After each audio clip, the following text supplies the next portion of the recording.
వాసన ఛానల్ నేను గోంగూర పచ్చడి తయారు చేసి చూపిస్తా. గోంగూర పచ్చడిలోకి కావాల్సినవి చూపిస్తా.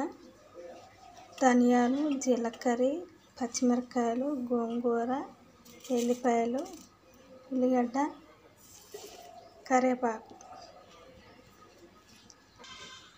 ధనియాలు, జీలకర్ర వేసుకోవాలి, వేయించుకోవాలి. ఇలా దోరగా వేయించుకొని తీసుకోవాలి. జీలకర్ర వేయాలి. ఇప్పుడు పచ్చిమిరపకాయలు వేసుకోవాలి.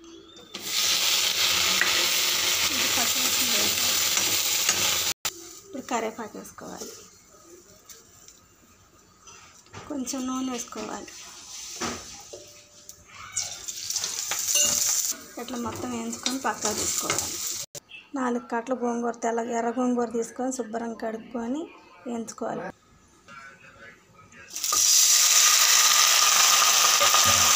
ఇట్లా ఉడకబెట్టుకోవాలి మొత్తం గోంగూర అంతా. ఇలా మెత్తగా ఇట్లా వేసుకుని మిక్సీ రోట్లో వేసి నూరుకోవాలి.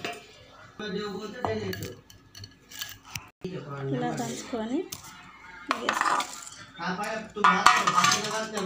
ఉప్పు వేసుకొని నూరుకోవాలి. ఇట్లా మొత్తం దంచుకోవాలి. ఇలా మొత్తం నూరుకొని వేసుకోవాలి. మొత్తం దంచుకోవాలి. ఎల్లిపాయలు వేసుకోవాలి.